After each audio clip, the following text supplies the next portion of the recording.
শ্যামকানু মহন্ত, শেখরজ্যোতি গোস্বামী, সিদ্ধার্থ শর্মা, অমৃতপ্রভা মহন্ত, সন্দীপন গার্গ এবং 2 দেহরক্ষী নন্দেশ্বর বরা, পরেশ বৈশ্যর বিরুদ্ধে অভিযোগ আরোপ করেছে ফাস্ট ট্র্যাক আদালত। বিচারপতি শর্মিলা ভূঁইয়ার আদালতের এই রায় শ্যামকানু মহন্ত, শেখরজ্যোতি গোস্বামী, সিদ্ধার্থ শর্মা, অমৃতপ্রভা মহন্তের বিরুদ্ধে হত্যার ধারা আরোপ করেছে আদালত।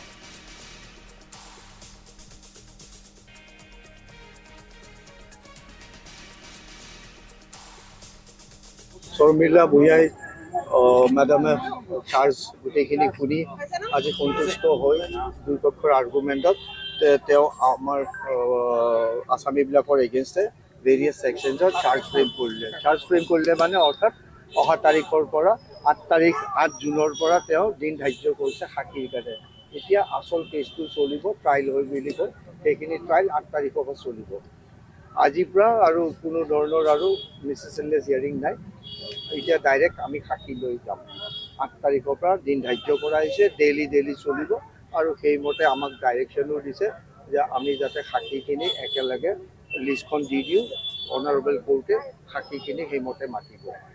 চ' আজি এতিয়া চাৰ্জ ফ্ৰেম কৰিলে against all the accused persons 36, 37, 38 BNSS। 36টো হয় whenever an act is criminal only by reason of it being done with criminal knowledge or intention is done by several persons. তাৰপিছত কিছুমান এগেইনষ্টত কনস্পিৰেচিও আছিল, সন্দীপন গাৰ্গৰ এগেইনষ্টে কনস্পিৰেচিটো নাই, বাকীবিলাকৰ এগেইনষ্টে কনস্পিৰেচি আছিল আৰু যাৰ যি ওপৰত চাৰ্জশ্বিটখন দিয়া হৈছিল সেইমতে কোৰ্টে সন্তুষ্ট হৈ আজি চবৰে এগেইনষ্টে চাৰ্জশ্বিটত দিয়া ধাৰাৰ মতেই চাৰ্জ ফ্ৰেম কৰিছে।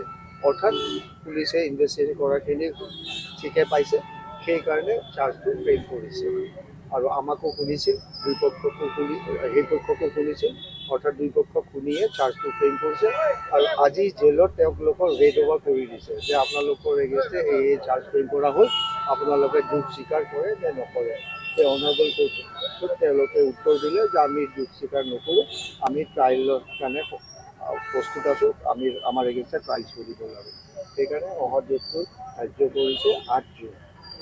অন্তিম যেনেদৰে আশা কৰিছিলোঁ আৰু বিশ্বাস আস্থা ৰাখিছিলোঁ অন্যান্য আদালতৰ ওপৰত, সেইমতে আমি সকলো ৰায়দান পাইছোঁ।